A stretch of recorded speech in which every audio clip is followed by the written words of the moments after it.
Myself, Navneet Jain. I am lecturer in electrical engineering in Department of Electronics here in Government R.C. Khitan Polytechnic College, Jaipur. I teach subject EL203 for secondary electronics in electronics department. Today I am going to deliver a topic on transducer.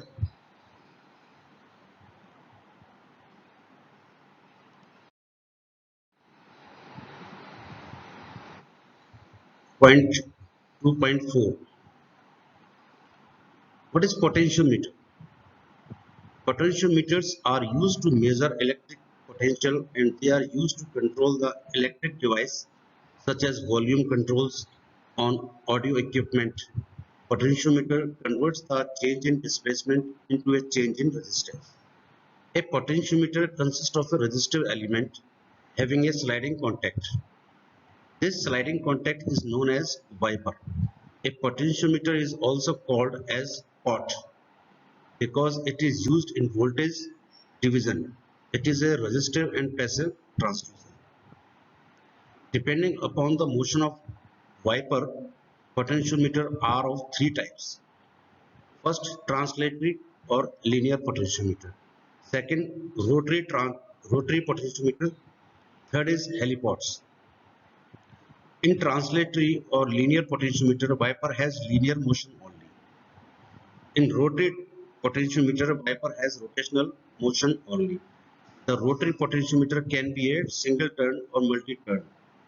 In helipods, wiper use combination of the two motions, means linear as well as rotational. Here a resistive element is in the form of helix shape. So one by one I will clear this classification. A linear potentiometer transducer consists of a potentiometer which is short circuited by a slider as it is shown in a figure. The other end of the slider is connected to a slider arm. The force summing device on the slider arm causes linear displacement of the slider, causing the short circuit of a certain portion of the resistance in the potentiometer. Let the whole resistance positions on the potentiometer be A, B, C. Let the resistance position caused by the slider movement be BC. As the movement of the slider moves further to the right, the amount of resistance increases. This increase in resistance value can be noted according to the corresponding change in the linear displacement of the slider. The change in resistance can be calculated with the help of a Wheatstone bridge. Another easy method than calculating the resistance with the help of a bridge connection is to connect a constant current source in series with a potentiometer. Thus, a voltage will be developed. This voltage can be measured and hence the resistance R will be equal to V upon I. Some of the most commonly used potentiometers for this purpose and their basic working is explained below. Here it is construction. First, wire wound potentiometer. The most commonly used resistance elements in the potentiometer are nickel chromium or nickel copper. As these materials have a very low temperature coefficient of resistance, they can be used to handle large currents and also can be used up to 5 Hz. They are also very cost effectively cost. The winding of the resistance wire will depend on the different types of resistance changes due to the slider motion like linear, arithmetic, logarithmic and so on. Second, cermet potentiometer. This potentiometer is made from a material called cermet, which is made by mixing a paste of precious metal particles and a ceramic. Some of the most common mixtures used are palladium silver glass and palladium oxide glass. This device is used mostly for AC purposes as it has a low temperature coefficient of resistance and use power ratings at high temperatures. Out of the lot, this device is mostly used as it is cost effective. Hot molded carbon potentiometers. As the name implies, it is made by depositing a thin film of carbon and a thermosetting plastic binder. This device is mostly used for alternating current purposes. Fourth, carbon film potentiometers. This potentiometer is made by putting a thin layer of carbon film on a non-conductive base. The temperature coefficient of resistance of device is 1000 into 10 raised to the power minus 6 ohms per degree Celsius. Next, fifth, thin metal film potentiometer. This device is in the form of a thin vapor deposited layer of metal on glass or ceramic base. This is also used for AC applications. This type of potentiometer has two terminal contacts between which a uniform resistance is placed in a semicircular pattern. The device also has a middle terminal which is connected to the resistance through a sliding contact attached with a rotary knob. By rotary, the knob, one can move the sliding contact on the semicircular resistance. This is rotary potentiometer. Voltage is taken between a resistance and contact and the sliding contact. The potentiometer is also named as the pot in short. Pot is also used in substation battery chargers to adjust the charging voltage of a battery. There are many more uses of rotary type potentiometer where smooth voltage control is required. So this is the figure of linear potentiometer where we can calculate V output, because output is across the resistance R2 and input supply is means input voltage is across the total resistance means R1 plus R2. So output voltage which is across R2 will be equal to V out equal to R2 upon R1 plus R2 into V, where V is the supply voltage. For example, in a numerical for linear potentiometer, the resistance R1 of 150 ohms is connected in series with a 50 ohm resistor R2 across a 10 volt supply ohm resistor is as shown. Calculate the total series resistance and current flowing through the series circuit and the voltage drop across the 50 ohm resistor. Since the two resistances are in series, R1 and R2, so total resistance will be equal to 150 plus 50. This is 200 ohms. The current flowing through the circuit will be I equal to total applied voltage upon total resistance. This is equal to V upon R equal to 10 upon 200. This will be further equal to 0.05 ampere. Now voltage drop across R2 is 50 ohm. 50 ohm के volt resistance के across voltage drop will be VR2 equal to 10 is supplied voltage into 50 is resistance across output and upon 200 is total resistance. So 10 into 50 upon 200 equal to 2.5 volt. So output voltage will be equal to 2.5 volts. Here it is rotary type potentiometer. These are used mainly for obtaining adjustable supply voltage to a part of electronic circuits and electrical circuits. The volume controller of a radio transistor is a popular example of a rotary potentiometer where the rotary knob of the potentiometer controls the supply to the amplifier. This type of potentiometer has two terminal contacts between which a uniform resistance is placed in a semicircular pattern. The device also has a middle terminal which is connected to a resistance through a sliding contact attached with a rotary knob. By rotating the knob, one can move the sliding contact on the semicircular resistance. The voltage is taken between the resistance and contact and the sliding contact. The potentiometer is also named as pot in short.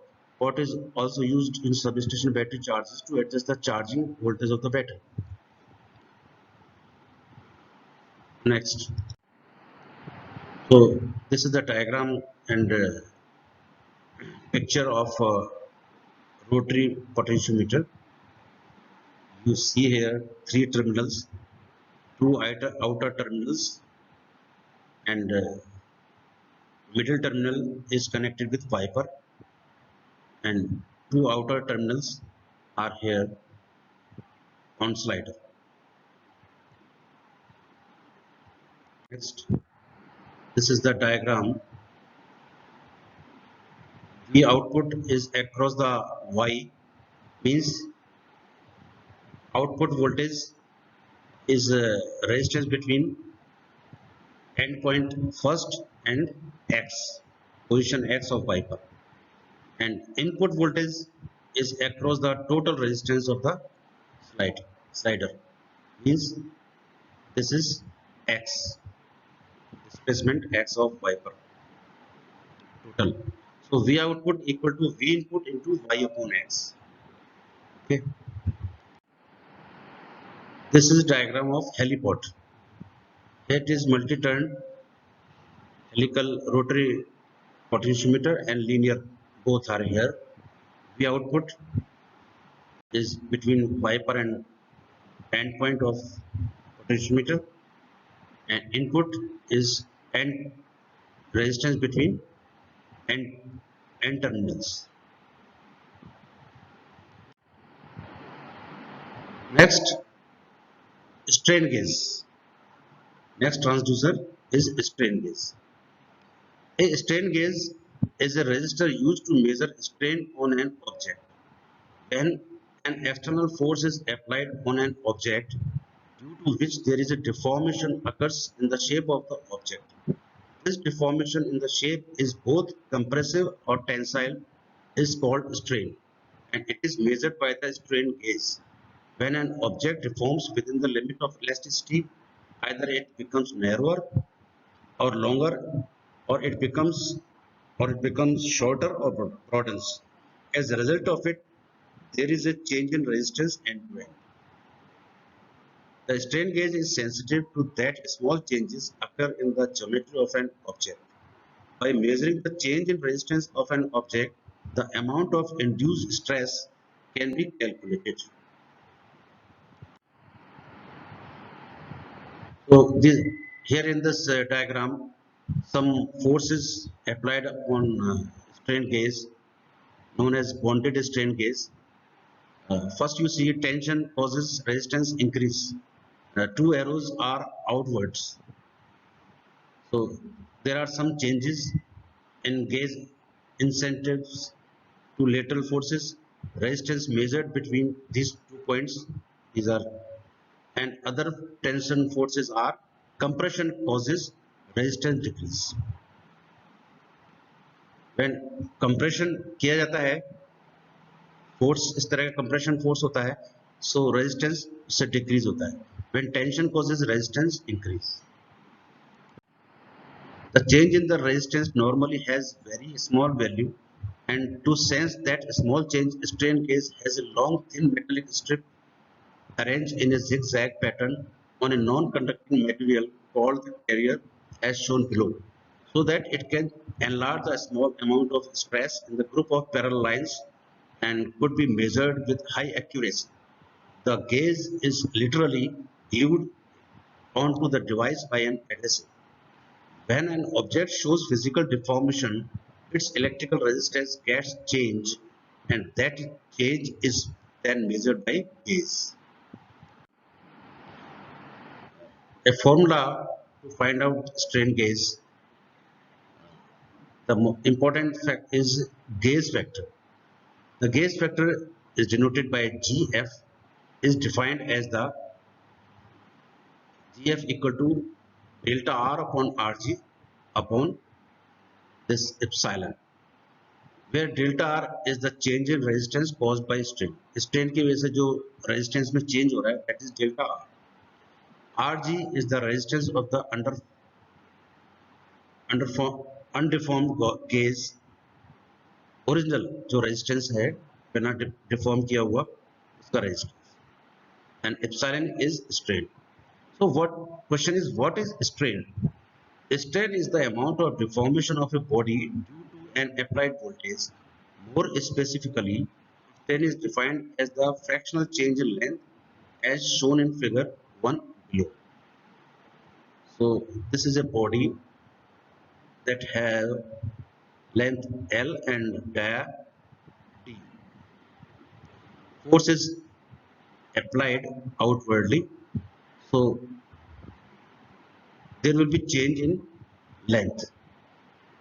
So this strain is known as delta L by L, means change in length upon original length.